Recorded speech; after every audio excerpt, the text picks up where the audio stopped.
Hello, everyone. Welcome back to Be Like Christ. Welcome back to our Bible study in Ecclesiastes. We're taking a look at chapter 5 today. If you want our PDF, you can download it on our website for free at tobelikechrist.com. There's a link in the description.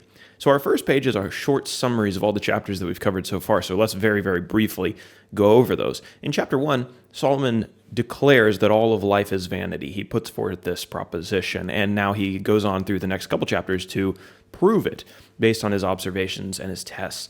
Chapter 2, he talks about the experiments, all the things he had tried that had led him to this conclusion. Chapter 3, he talks about the repeating cycles of the earth. He talks about the monotony of it, but also how God had built beauty into the world and put the concept of eternity in every man's heart. We discussed chapter 4 yesterday, where Solomon puts forth 4 more reasons for declaring that life is vanity. And today in chapter 5, we're going to talk about 3 more. So let's go over to page number 2 and get into that discussion. In verses 1 through 7, Solomon's going to talk about how he has seen vanity even in worship. So in Ecclesiastes 5, Solomon offers some sage advice to worshipers and warns that vanity even appears at the sacred sites where people were offering sacrifices and praising God. Some men went to offer worship to God, but while worshiping, they weren't respectful, they spoke rashly, they made vows to God that they didn't intend to keep, and they revealed their foolishness by talking too much and listening too little. Solomon points out that their empty promises and abundant words were just another form of vanity in life. He advised worshipers to be quick to listen, slow to speak, to make their vows very carefully and to keep them if they did, and to guard their mouths from leading them into sin. In our middle section, verses 8 and 9, we're going to talk about the vanity of greed. Solomon returns to the theme that we talked about, I think it was in the last chapter, of oppression, how the elites often oppress the poor or the lower classes.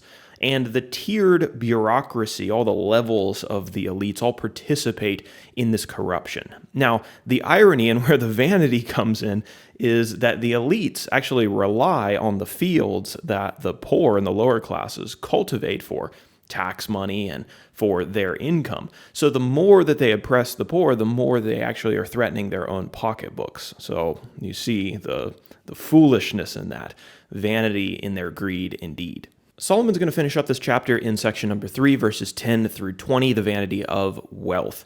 A man who loves money is never going to be satisfied with it, no matter how much he gets. The pursuit of money as a means to lasting satisfaction is vanity. And if anyone could speak to this, it was Solomon, because he was the richest man on the earth in his day. Solomon describes this man who hoarded all of his money, and eventually, unfortunately for him, he lost it all in a bad business venture, and then he had nothing to leave his son.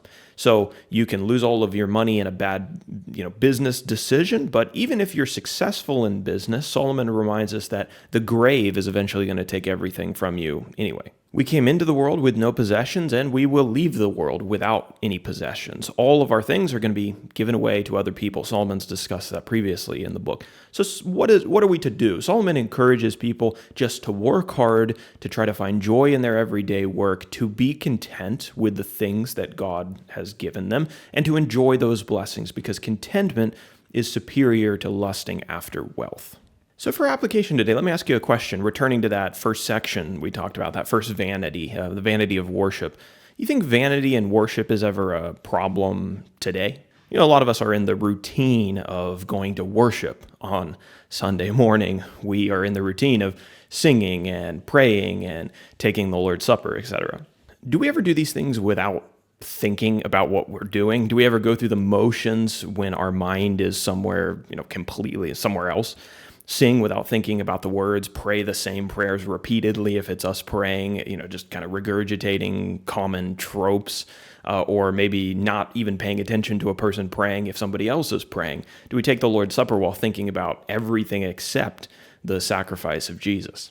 I admit I've done that before, and it's easy to fall into that. It just, it's just routine. You just got to do these things, right, on Sunday morning, and then you leave and have lunch. Many Christians, unfortunately, are just going through the motions, pretending to worship, but their disengaged hearts render their worship to be what? To be vain. If your heart isn't in it, then you're basically just pretending. You showing up at a church building on a Sunday morning is just an exercise in vanity. So let's try to do our best to worship with our words, with our actions, our minds, and our hearts. That's the worship that God loves, and that is true and real worship.